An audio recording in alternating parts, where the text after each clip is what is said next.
Hola a todos. Antes que nada recordar que si me queréis ayudar me podéis dar un like. A mí me anima mucho y me motiva para grabar más, pues hacerlos lleva su tiempo. Si el contenido os interesa podéis suscribiros a mi canal y si activáis la campanita entonces os avisarán cada vez que haya algún vídeo nuevo. Este vídeo trata sobre el tema del desarrollo informático. Voy a hablar sobre las fases de un desarrollo informático. Y este va a ser el comienzo, pues, de una serie de vídeos en los que quiero hablar de informática. Antes de empezar, mencionar una definición particular de la informática. La informática es el arte de gestionar errores. Parece una definición un poco peculiar, pero realmente lo más importante de un desarrollo informático es que esté a salvo de errores, y estos errores pueden surgir por miles de motivos. De la mayoría de las técnicas, ciencias e ingenierías que se han desarrollado a lo largo de la historia, la informática es la que es más delicada y sensible a los errores, porque estos son mucho más difíciles de detectar y además son muy numerosos y frecuentes debido a que es una ciencia relativamente joven. Apenas si tiene 40 años, quizá algo más. Entonces hay que destacar el hecho de que los errores son el principal problema de la programación informática. Respecto a las fases del desarrollo informático, comenzarían con la especificación de requisitos. En esta fase se definirían cuáles son las características del desarrollo informático que hay que realizar, qué hay que hacer, qué requisitos debe cumplir, qué tecnología se desea. En esta fase se habla con el cliente o con el promotor del proyecto y se van limitando el alcance del desarrollo. Se pueden establecer fases que se quiere conseguir al principio y luego ir evolucionando y aumentando capacidades. Toda esta negociación es muy importante y sobre todo hay que fijar bien qué es lo que se quiere hacer. Una herramienta de ayuda para esto son los diagramas de casos de uso dentro de la metodología UML. Desarrollar mal esta fase implicará que probablemente el desarrollo final, el resultado, no sea satisfactorio y contenga errores de concepción, que son los más difíciles de detectar. Por tanto, hay que tener mucho cuidado cuando se define las expectativas y las funcionalidades deseadas, y existe un problema de comunicación grave entre el informático y aquellos que no conocen la ciencia informática. Hay un vocabulario diferente y además existe un desconocimiento. Podemos decir que hay personas que conocen muy bien el área de negocio para el que este desarrollo informático se va a aplicar, pero no conocen bien los requisitos, las características y las limitaciones de la ciencia informática. Y por el otro lado, nos encontramos con que los informáticos pueden no conocer bien el área de negocio para el que van a aplicar la solución. Y esto tiene el peligro de que se cometan, pues, eh, suposiciones incorrectas, que se asuman ciertas decisiones que no están realmente validadas por el experto, o que se entiendan mal las cosas. Es una fase tremendamente delicada. Una vez que tenemos ya el conocimiento de qué es lo que hay que hacer, los requisitos y restricciones, pasaríamos a realizar la planificación del proyecto. En esta planificación, pues hay que determinar cuáles son los recursos con los que se va a contar. Recursos de maquinaria, recursos de personal de desarrollo, tipos de perfiles, cuáles son los costes en los que se va a incurrir, cuáles son los costes máximos del presupuesto, cuáles van a ser los tiempos de desarrollo, cuáles son las fases, los hitos en los cuales se harán validaciones y presentaciones de trabajo parcial, cuáles son los riesgos y las amenazas del proyecto, y todo esto lo realizará, pues, quien será el director de proyecto o el jefe de proyecto, y es su experiencia el recurso más importante. No hay una ciencia exacta para planificar un proyecto. Y los proyectos, como la mayoría de las cosas que se hacen en previsión de futuro, no suelen acertar. Suelen tener desviaciones. Y el error más habitual que causa las desviaciones es la previsión optimista. Una previsión optimista va a dar lugar a unos tiempos de desarrollo menores de los reales, unos costos menores de los reales, y tiene consecuencias que acaban cargando el proyecto de un peso superior y a veces dan lugar a la muerte del proyecto sin finalizarse. Por otro lado, otras amenazas para una buena planificación del proyecto son las presiones competitivas. ¿Qué significa esto? El jefe de proyecto tiene que hacer un plan para llegar a la resolución de las especificaciones en el menor tiempo posible y en el menor coste, porque seguramente el promotor del proyecto está haciendo un sondeo de varias empresas o varios equipos de desarrollo para saber cuál es el que le ofrece la mejor solución. De manera que la solución que le prometa un coste más bajo o un tiempo de mercado menor sería la elegida. Y esto, ante la presión competitiva, puede dar lugar a que se caiga en el error de un optimismo exagerado con el objetivo de ganar el concurso. Esta situación también tiene consecuencias muy negativas si esta planificación es errónea, por la pérdida de imagen, pérdida de confianza y probablemente el haber ganado el proyecto en estas circunstancias sea peor que si se hubiera perdido. Una vez que se ha hecho la planificación del proyecto, tenemos que realizar la división del proyecto en sus distintos elementos que la van a construir. Aquí se aplica el principio de divide y vencerás. Se coge un problema muy grande y se divide en diferentes subproblemas.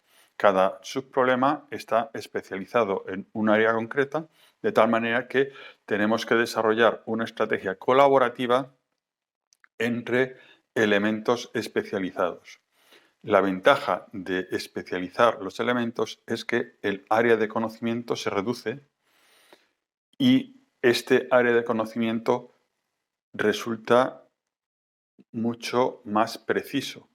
Encontrar un experto en un área de conocimiento pequeño es más fácil que encontrar un experto en un área de conocimiento muy amplia. Cuando tenemos los expertos, su capacidad va a dar lugar a unos resultados mucho más óptimos que si la persona que fuera a encargarse de esa parte en concreto, pues no tuviera un conocimiento tan profundo ni detallado. La división del proyecto puede clasificarse en diferentes modelos de área de trabajo. Tendríamos el modelo de datos, donde se trabajaría sobre la estructura de los datos que manejar, cómo se van a representar, cómo se van a organizar y agrupar. Luego tendríamos el modelo de comunicación, que hace referencia a los distintos mecanismos posibles de envío y recepción de notificaciones. También tendríamos el modelo de conexión, que afectaría al modelo de comunicación y tiene un control específico sobre el estado de la comunicación, más allá de la evaluación y manejo de los datos comunicados. El modelo de errores es muy importante, sería el que detectaría, intentaría su recuperación y procedería a la notificación de los errores que se encuentren en el proceso que se está realizando. También habría otro modelo de internacionalización que haría referencia a los distintos aspectos que afectan a una aplicación que pueda ser utilizada por personas de distintas áreas culturales y de distintos idiomas. Las fechas tienen un formato distinto, las monedas son distintas y tienen un formato de representación diferente, el vocabulario, el alfabeto cambia y hay muchísimas diferenciaciones a las que hay que atender para poder realizar una aplicación que pueda fácilmente migrarse de un idioma, de un modelo cultural a otro. Luego tenemos otra división que es la especialización del interfaz de usuario, que hace referencia a la vista. Podemos desarrollar una vista web si nuestra aplicación va a comunicarse con los usuarios utilizando páginas web. Podría ser una vista de escritorio de ventanas si es que va a ser una aplicación que se va a ejecutar en un ordenador con un sistema de ventanas. También estaría la vista de una aplicación móvil cuando esta aplicación se va a instalar en un teléfono móvil. Y esto tiene también sus características especiales. Las ventanas son más pequeñas, el modo de trabajo cambia respecto al sistema de escritorio de ventanas. Es cierto que en las aplicaciones móviles también la vista web puede funcionar, pero al ser un tamaño de pantalla diferente, la agrupación de los elementos que se muestran puede necesitar variar. Otro aspecto de las aplicaciones móviles importante es el hecho de que la pantalla puede estar en horizontal o en vertical, y esto cambiaría la distribución de los elementos que se muestran. Y también estaría la vista de consola de texto, que es el formato más primitivo del desarrollo informático, donde aparecen únicamente juegos de caracteres de texto y estos se presentan de una manera secuencial, lineal, línea a línea, sin posibilidad de utilizar la pantalla como si fuera un panel en dos dimensiones. Es un panel realmente que tiene una única dimensión que se va ascendiendo paulatinamente, va rolando a medida que se van añadiendo nuevos textos. Después de definir los distintos modelos y las distintas vistas, habría que hablar de la manera de coordinar los modelos y las vistas. Y tendríamos que hablar de controladores, controladores de eventos asíncronos. Cuando hablamos en un sistema de ventanas, el usuario puede lanzar eventos cuando él lo considere. No tenemos una secuencia de lanzamiento de eventos. Por eso se denominarían asíncronos. Y estos eventos, pulsar un botón, cerrar una ventana, desplegar una lista, elegir un elemento de un check button, etc., pues va a generar eventos que pueden ser atendidos. También tenemos un controlador secuencial en el cual sí que es previsible el orden en el que el usuario va a realizar nuestras entradas y recepciones de datos. Primero se presenta una información, luego se le pregunta, luego responde, luego se le da la respuesta a su información, etc. Y también tenemos controladores de sincronización paralela en los cuales realmente existen atenciones y procesos que se están ejecutando simultáneamente y que deben ser sincronizados adecuadamente. Una vez que el proyecto ha definido bien sus modelos y sus controladores y sus vistas, pasaríamos a la fase de diseño. Lo más importante del diseño es que hay que pensar antes de hacer nada. Cuanto más pensemos, mejor será lo que hagamos. Menos errores cometeremos, menos tendremos que deshacer trabajo y volver a hacerlo. Y este diseño lo harán expertos en cada área de conocimiento en los que se ha dividido el proyecto. Y es importante que se coordinen entre sí. Esta es una tarea que debe realizarse desde el jefe de equipo y es fundamental, porque el que desarrolle la vista va a desarrollar los elementos que generan los eventos, pero los eventos van a ser gestionados por el controlador. Hay que establecer nombre de eventos, hay que establecer respuesta de los eventos esperadas y el gestor de estos eventos también puede necesitar hacer uso de los modelos que tiene a su disposición, de las librerías de procesamientos de información, etc. Por ello, la coordinación es fundamental.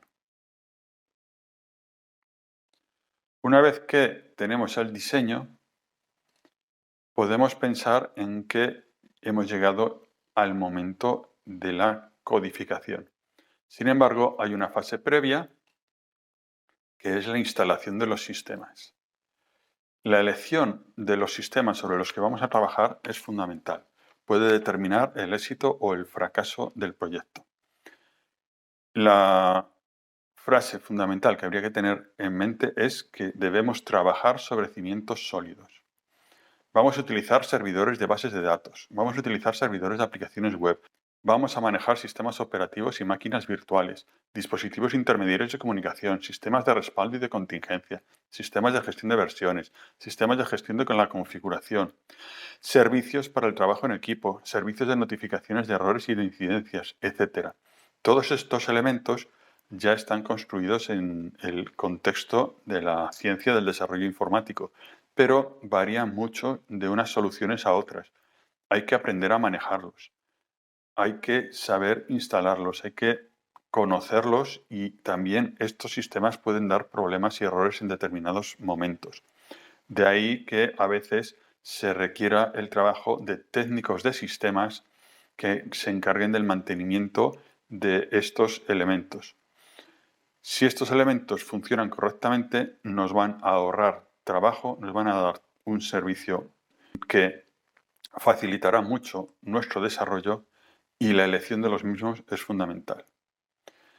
Una vez que tenemos estos sistemas, tenemos que establecer los entornos de funcionamiento, también denominados los escenarios. Nos encontramos con el escenario de desarrollo, que es donde se va a trabajar realizando el código y la aplicación por medio de la programación, y será el equipo de desarrollo el que trabaje en este escenario. En este escenario se realizarán pruebas, pero son pruebas realizadas por el propio equipo de desarrollo. Las pruebas que realiza el propio equipo no son completas. No tenemos la garantía al 100% de que hayan resuelto todos los posibles casos de fallo. Esto se debe a que psicológicamente el equipo de desarrollo no quiere encontrar errores. Lo que desea es que todo funcione. Y a veces le da miedo probar ciertas cosas e intenta escapar de estas pruebas para evitar la decepción o evitar la frustración. Este comportamiento es algo psicológico y no se puede evitar. De esta manera, cuando el equipo de desarrollo ha finalizado su trabajo y entrega un producto o llega a una fase, a un hito que condiciona una entrega parcial de producto, pasaríamos al escenario de pruebas y quien realizará las pruebas va a ser un equipo distinto que van a simular los usuarios. Los usuarios están enfocados al aspecto práctico del funcionamiento de la aplicación y van a testear todos los casos, comenzando por los casos más habituales en su trabajo y finalmente pues los casos más particulares los irán probando, pero ya con menos intención de búsqueda de errores, pues serían errores menos probables. Cuando el equipo de pruebas encuentra fallos, pues se los realimenta el equipo de desarrollo y hay un bucle de colaboración entre pruebas y desarrollo. A veces el equipo de desarrollo acaba cogiendo manía al equipo de pruebas porque no hacen más que darle errores, darles trabajo y demostrarles que son humanos y cometen muchos fallos. Y el equipo de pruebas, pues a veces siente que por mucho que trabajan, no terminan de lograr una solución final sin errores. Y esto también les desanima y les hace pensar que el equipo de desarrollo no es bueno. Esta situación de conflicto puede llegar a ser muy delicada. Una vez que el equipo de pruebas considera que la aplicación ha pasado por su criba y está verificada, llegamos al escenario de preproducción. En este escenario se realiza una instalación lo más parecida posible al escenario de producción y el objetivo es dar formación a los usuarios reales que van a trabajar en ella. Hacer las validaciones, es decir, que los usuarios reales den el visto bueno. Pueden proponer cambios, pueden proponer mejoras o pueden encontrar nuevos fallos.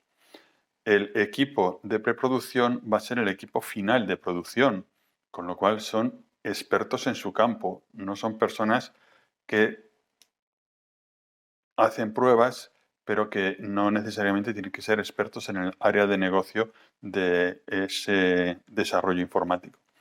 Finalmente, si se valida la aplicación, pasará a producción y allí ya tenemos el funcionamiento real. Los errores de producción, que puede haberlos, ya que la informática está plagada de errores, han sido muy filtrados y el aspecto de preproducción es fundamental y sobre todo es fundamental la colaboración del equipo que ha sido propuesto por el promotor del desarrollo informático para de esta manera repartir las responsabilidades. No es justo que se eche la culpa de todos los errores al equipo de desarrollo cuando ni el equipo de pruebas ni el de preproducción fue capaz de encontrar dichos errores. Ya tenemos los escenarios desarrollados, o al menos los más importantes, los otros pueden desarrollarse más tarde, y llegamos a la fase de formación. El equipo de trabajo tiene que adaptarse al modo de trabajo que decida el jefe de proyecto, el jefe de equipo. Entonces, resulta que en informática hay muchas formas de hacer las cosas y no todas son compatibles. Podemos encontrarnos programadores que tienen una manera de trabajar y otros que tienen otra distinta y resulta que no pueden entenderse porque ambos piensan que tienen la razón y piensan que el otro está equivocado. Nos encontramos con que hay quien prefiere unos lenguajes de programación, quien prefiere otros. Hay quien opina que ciertos sistemas operativos no deberían utilizarse. Hay miles de criterios y miles de maneras de hacer las cosas. Y hay que establecer un criterio único para todo el equipo. Determinar las bases fundamentales de trabajo, determinar los lenguajes de programación, determinar la documentación que se va a hacer sobre el código, las pruebas, cómo se van a realizar y cómo se van a justificar. Y también hay que hablar de los hitos que en el equipo de trabajo se van a establecer para la gestión de la configuración. Hitos de denominación de versiones, hitos de copias de seguridad, hitos de entregas al equipo de pruebas, etc. Una vez que todo el equipo de desarrollo está coordinado y tiene un estándar común de mecanismo y forma de desarrollo, podemos pasar a la fase de desarrollo en sí. Y aquí estas fases pues tienen 4 elementos fundamentales: crear, corregir, pulir y entregar. La creación no es la parte más dura del desarrollo, aunque alguien podría pensar que es lo contrario. Bueno, en el desarrollo siempre nos vamos a encontrar con dificultades no previstas y con errores inesperados. La clave sería poder detectar los problemas cuanto antes, ya que los problemas generan una dinámica de bola de nieve. A medida que va pasando el tiempo, la bola de nieve va creciendo, va creciendo, va creciendo, hasta que se convierte en una avalancha. Y esto implica que no deben dejarse los problemas desatendidos. La idea de que un problema se va a resolver solo en informática es completamente falsa y muy peligrosa. Y además, lo que interesa es que, teniendo en mente siempre que va a haber errores y problemas, informar en nuestro código al mayor nivel de detalle posible de las circunstancias que han dado lugar a el error. Cuanta más información tengamos, mejor se corregirá el error y mejor se tomarán las decisiones. Y respecto a la codificación, a la fase de creación, si ésta se ha hecho preveyendo los posibles errores y informándolos al máximo posible, la fase de pruebas y de corrección serán más sencillas. Pero siempre hay que tener en cuenta que las pruebas y correcciones suelen llevar más tiempo que la escritura inicial de código. Y esto, pues muchas veces no se tiene en cuenta. Habitualmente se pregunta a los programadores cuánto van a tardar en desarrollar una funcionalidad en concreto, te dan un tiempo de desarrollo y luego ese tiempo no se cumple, porque han dado una información basada en aspectos optimistas, pensando que no iban a darse errores. La información que proporcionen, a medida que se les va conociendo su manera de funcionar, irá variando y cada vez será más precisa. Pero desde luego, suponer que se equivoquen y que den el 50% del tiempo inicialmente no es demasiado extraño. Un error del 50% significa que no han tenido en cuenta que la fase de pruebas y de corrección les va a llevar pues prácticamente el doble de lo que pensaban. En cuanto a la fase de pulir, esto sería los últimos detalles, las mejoras, algunos aspectos que van a dejar un resultado mejor, pero que no modifican totalmente la funcionalidad. En la fase de pulido, pues son los últimos repasos antes de hacer la entrega. Y cuando llegamos a la fase de entrega, pues ya pasaríamos a un nuevo equipo que se va a encargar de buscar errores sin ser ellos los que han escrito el código. La entrega no garantiza un trabajo sin errores, pero cuanto más hayamos probado y más tengamos registradas las pruebas que hicimos, es decir, que utilicemos sistemas de pruebas unitarias que registren las pruebas hechas y que permitan que se repiten, cuanto mejor tengamos hecha la fase de pruebas en el desarrollo, más rápidamente corregiremos los errores que se encuentran en la fase de pruebas y seguramente se encuentren menos errores.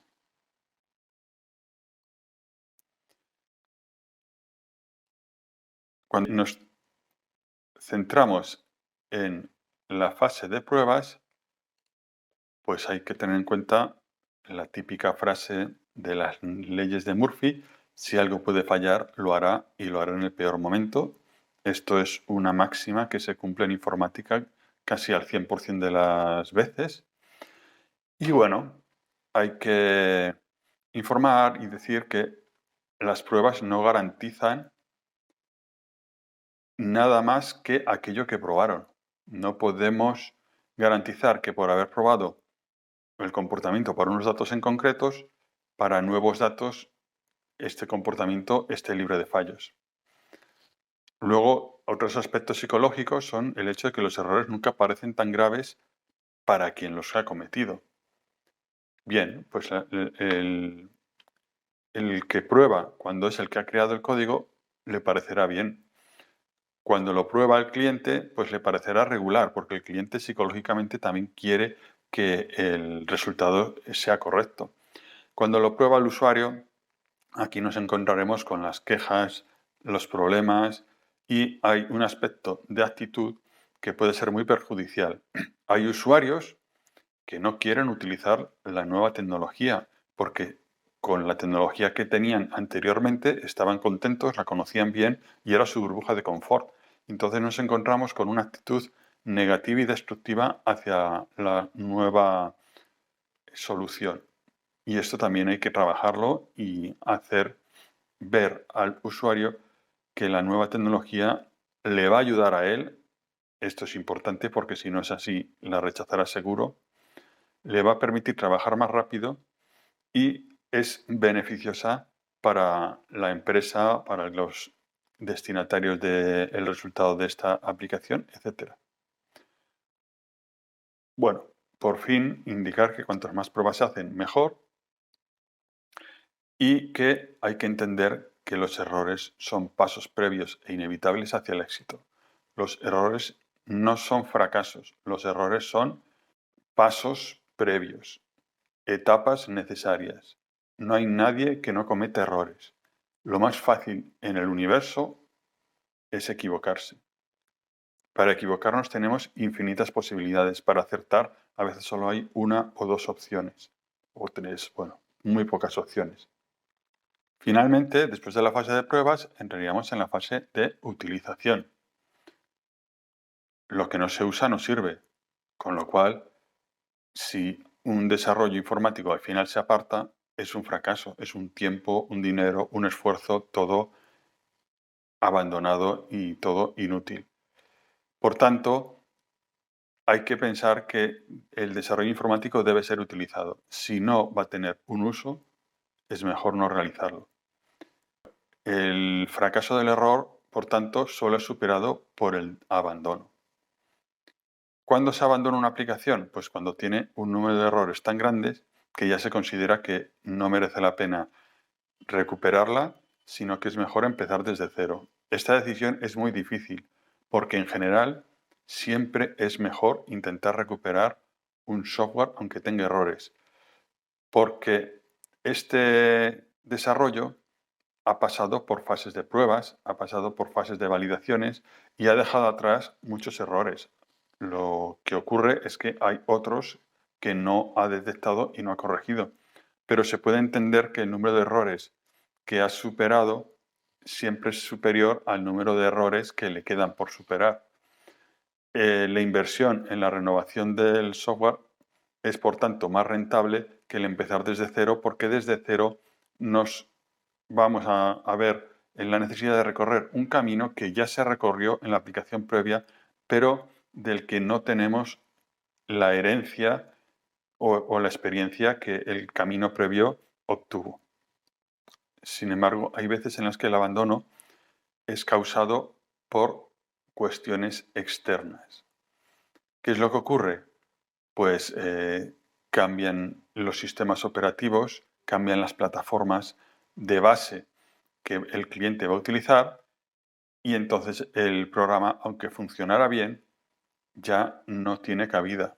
Pues esto ha ocurrido en la historia cuando se abandonó el MS2 y se utilizó Windows y casi todos los programas escritos para MS2 dejaron de funcionar. Otro punto en la historia de la informática fue cuando Microsoft decidió migrar a la plataforma .NET y todos los desarrollos hechos en Visual Basic ya no tenían línea evolutiva, entraron en un callejón sin salida y por tanto también acabaron abandonados o tuvieron que reescribirse. Situaciones de contexto graves pueden hacer que un software se abandone. Otro ejemplo fue cuando el lenguaje de programación COBOL pues, se consideró obsoleto y se intentó hacer una migración hacia el que se suponía que era un lenguaje de programación más moderno, como fue el lenguaje C o el C++. La historia de la informática está llena de situaciones de las que se puede aprender mucho y que han dado lugar a grandes cambios en todo el desarrollo del software. También puede ser causa de abandono el hecho de que la aplicación deba cubrir nuevas necesidades y que las que cubría ya no existen. Entonces, el aumento de capacidades de la aplicación puede ser un momento oportuno para crear una nueva aplicación más moderna y que dé una satisfacción superior porque tenga una mejor interfaz de usuario o porque tenga un funcionamiento más óptimo. Finalmente, la siguiente fase sería el proceso de actualización. La frase a tener en mente sería que solo hay dos caminos, crecer o morir. El software nunca deja de tener un ciclo de vida activo. El software puede ser mejorado y toda mejora va a generar una serie de problemas colaterales. El proceso de mejora implica un ciclo de vida completo con sus especificaciones, sus diseños, sus análisis, sus pruebas, etc. Y podemos encontrar errores y problemas colaterales que afecten a código ya escrito y que no debería haberse visto afectado por los nuevos cambios, aparte de los problemas propios de errores suyos en el desarrollo. Las actualizaciones pueden ser motivadas o bien porque el contexto y las circunstancias obligan a ello, se queda obsoleta la aplicación o porque existen nuevas formas de hacer un trabajo mejorado, es decir, una eficiencia superior a la que se obtiene con la aplicación actual. Todos estos elementos del ciclo de vida tienen un comportamiento de revisión constante. Cada vez que encontramos errores en otras de las actividades del ciclo, distintas a la actividad en la que nos encontramos, o cada vez que se encuentran mejoras, vamos a realizar una revisión y una evaluación. Cada vez que encontramos errores, evaluaremos los errores y decidiremos si queremos corregirlos o preferimos abandonar. Cada vez que encontramos mejoras, tendremos que evaluar las mejoras y decidir si queremos evolucionar la aplicación o decidir no invertir en mejoras. Tanto si abandonamos como si no invertimos en mejoras, llegamos a un punto de finalización, puede ser finalización parcial o finalización completa del ciclo de vida.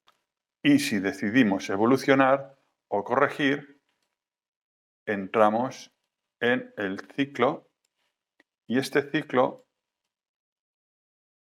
tiene como punto de entrada, la flecha venía por aquí, cualquiera de las fases previas.